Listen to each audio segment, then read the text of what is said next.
Hello guys, फिर से आप सभी का स्वागत है आपके अपने YouTube channel step up GK में।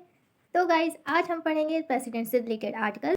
तो गाइस, ये है लास्ट वीडियो। अब उसके बाद आपके प्रेसिडेंट से सारे रिलेटेड आर्टिकल्स कंप्लीट हो जाएंगे। ओके, तैयार हैं सभी? तो चलिए शुरू करते हैं।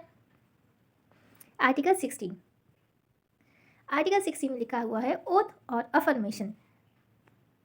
जो राष्ट्रपति अपनी शपथ लेते हैं ना, उस शपथ के बारे में इसमें लिखा हुआ है। ठीक है। अच्छा, अब राष्ट्रपति को शपथ दिलाता कौन है? तो वो होते हैं चीफ जस्टिस ऑफ इंडिया। पता है चीफ जस्टिस ऑफ इंडिया कौन होते हैं? जी हाँ, सुप्रीम कोर्ट के जो हेड होते हैं ना, उन्हीं को ही बोला जाता है चीफ जस्टिस ऑफ इंडिया। ठीक। या तो चीफ जस्टिस ऑफ इंडिया उनको शपथ दिलाएंगे, अगर वो प्रेजेंस नहीं होंगे, फिर अगर सीजेआई नहीं होंगे तो सुप्रीम कोर्ट के जो सीनियर मोस्ट जज हैं वो उनको शपथ दिलाएंगे। ठीक है।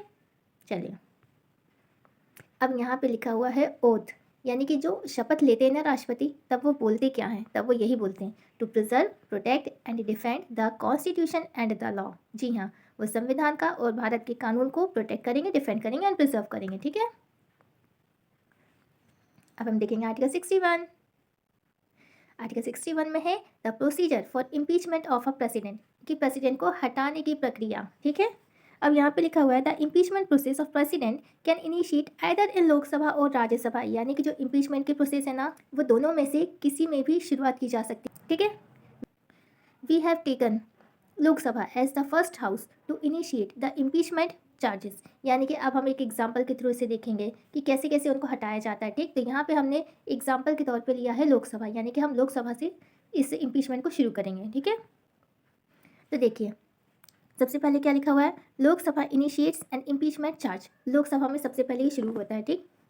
अब यहाँ पे लिखा हुआ है the impeachment charges are signed by 1/4 of the members of the Lok Sabha, यानी कि लोकसभा के जो 1/4 मेंबर्स है ना, सबसे पहले वो साइन करते हैं। ठीक।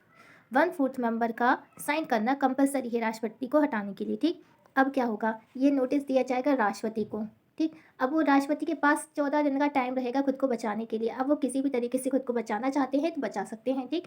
14 दिन का उनके पास टाइम रहेगा। अब 14 दिन बीत गए। ठीक। अगर वो खुद को बचा पाए तो ठीक, नहीं बचा पाए तो फिर आगे क्या होगा देखिए। Lok Sabha passes the impeachment charges with 2/3 majority and sends it to Rajya Sabha. अगर लोकसभा से 2/3 मेंबर्स पास कर देते हैं इस चीज़ को, ठीक, तो अब वो राज्यसभा में चला जाएगा। ठीक है। अब क्या होगा, राज्यसभा इन्वेस्टिगेट्स द चार्ज। अब राज्यसभा फिर उस पर देखेगा। ठीक है, इन्वेस्टिगेट करेगा। अगर अब वहाँ के भी 2/3 मेंबर वहाँ के भी तैयार होते हैं तो वो फिर से इस चीज़ को पास कर देंगे। यहाँ पे लिखा हुआ है while Rajya Sabha is investigating the charges the president has the right to sit in the proceedings. ठीक है, यानी कि जब राज्यसभा इसमें जब जांच पड़ताल करेगा ना, तो राष्ट्रपति का हक है कि वो इस प्रोसीडिंग में बैठ सकता है, वो देख सकता है सारी चीज़ों को। ठीक है। अब राज्यसभा को ये सारी बातें जम गई, जच गई, तो अब वो क्या करेगा, वो भी 2/3 मेजोरिटी से इस बिल को पास कर देगा और बस राष्ट्रपति रिमूव हो जाएंगे उनकी सीट से। ठीक है, इस तरीके की प्रक्रिया होती है। सबसे पहले लोकसभा से हमने शुरू करा। ठीक, वहाँ के 1/4 मेंबर पहले इस चीज़ को साइन करेंगे, फिर राष्ट्रपति को देंगे। राष्ट्रपति 14 दिन के अंदर खुद को बचा पाए तो ठीक, नहीं बचा पाए तो फिर से वो लोकसभा में वापस वो चीज़ आएगी। फिर वहाँ के 2/3 मेंबर उसको पास करेंगे, फिर इसको भेज दिया जाएगा राज्यसभा में। राज्यसभा जब इन्वेस्टिगेट करेगा तो राष्ट्रपति इसकी प्रेसिडिंग को देख सकता है। ठीक। अब जब राज्यसभा के भी 2/3 मेंबर मान गए तो वो इसको फिर से पास कर देंगे। ठीक है, और फिर राष्ट्रपति को हटा दिया जाएगा। ये पूरी प्रोसीडिंग होती है इम्पीचमेंट की राष्ट्रपति की। ठीक है, आई होप आपको समझ में आ गया होगा क्या चीज़ें हैं। अब लास्ट रहा हमारा आर्टिकल 62।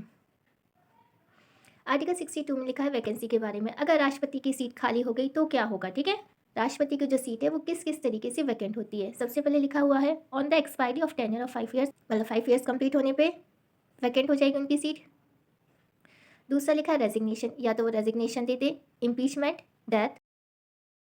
ये 4 तरीके हैं राष्ट्रपति की सीट को वैकेंट करने के। ठीक, इन चार तरीकों से राष्ट्रपति की सीट खाली हो सकती है। अब देखिए नेक्स्ट पॉइंट क्या लिखा है, in case of vacancy in the office of the president vice president act as the president. जी हाँ, अगर राष्ट्रपति की सीट वैकेंट होती है तब जो वाइस प्रेसिडेंट हैं वो प्रेसिडेंट की तरह एक्ट करेंगे। ठीक है, नेक्स्ट पॉइंट में लिखा हुआ है in case of vacancy of vice president, अगर वाइस प्रेसिडेंट भी नहीं होंगे उस टाइम पे तब सीजीआई जो होंगे वो प्रेसिडेंट की तरह एक्ट करेंगे।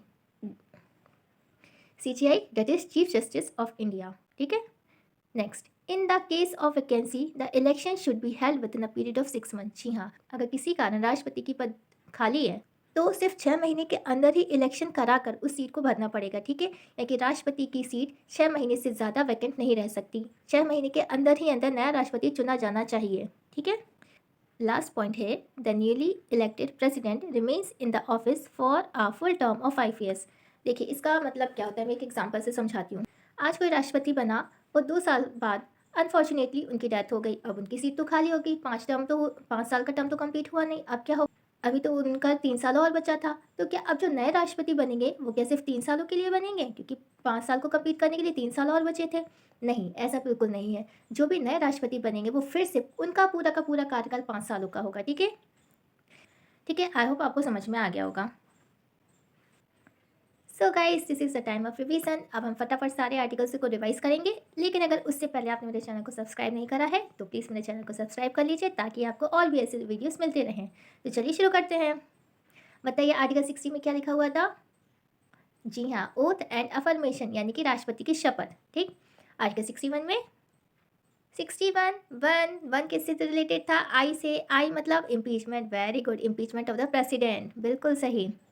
आर्टिकल 62, आर्टिकल 62 में था वैकेंसी, यानी कि किस किस तरीके से उनकी सीट वैकेंट होती है, और होती है तब कौन उनकी जगह पे आएगा, प्रेसिडेंट बनेगा, और कितने महीने के अंदर उनका इलेक्शन कंप्लीट हो जाना चाहिए, है ना।